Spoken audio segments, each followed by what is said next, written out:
నిజామాబాద్ జిల్లాలో అకాల వర్షంతో అన్నదాతల కన్నీరు మున్నీరవుతున్నారు. సిరికొండ మండలంలోని రావుట్ల గ్రామంలో గత 3 రోజుల క్రితం కురిసిన రాళ్ల వర్షంతో రావుట్ల గ్రామంలో 500 ఎకరాల పంట నష్టం వాటిల్లింది.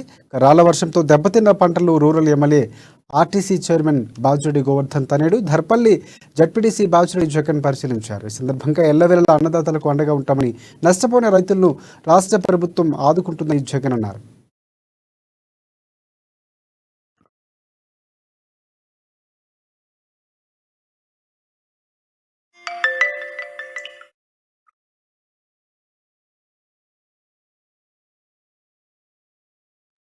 వానతోటి భారీ డ్యామేజ్ అయిందో ఆయా గ్రామాలకు పోవడం. మరి మొన్న ఎమ్మెల్యే గారు వచ్చినప్పుడు కూడా కొరట్పల్లి, మైలారం, చల్లగరిగే, దుబ్బాక, డీబీ తాండా ఇవన్నీ కూడా సందర్శించడం జరిగింది. మరి అటు రేకులపల్లి దాకా ఇదే పరిస్థితి. తర్వాత మళ్ళీ మొన్న ఇక్కడ పడింది, తర్వాత చీమన్పల్లిలో కూడా పడింది. దయచేసి రైతన్నలు మీరు మిస్గైడ్ కావద్దు.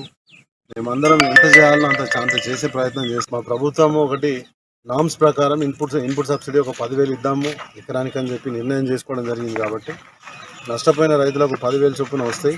మరి ఇక్కడికి వస్తున్నటువంటి ఇతర పార్టీల నాయకులు, కాంగ్రెస్ పార్టీ నాయకులు, గతంలో పాలించినటువంటి నాయకులు, వాళ్ళు ఇక్కడికి వచ్చి 10,000 సరిపో 50,000 ఇవ్వాలని చెప్పి చెప్తా ఉన్నారు. వాళ్ళు ఉన్నప్పుడు ఎంత ఇచ్చారో మాకు తెలియదు. పట్ట కూడా లేదు, మాకు మామ పేరు మీద ఉండే పట్ట కూడా మాకు రాలేదు. సారే తీసుకెళ్తాడే నాకైతే ఏం లేదు మా తాత. మొత్తం 3 బిఘాల పొలం ఒక్క ఇత్తు లేకుండా రాలిపోయినాయి సార్. ఆడు భూమి పట్టుకున్నాడు, మీదికి లేకపోయింది. ఒక ఇత్తు లేకుండా రాలిపోతే గడ్డి ఉన్నది. 3 ఎకరాలు కోసుకొచ్చిన పోసిన నీళ్ళలో నానిపోయి మొత్తం రోజు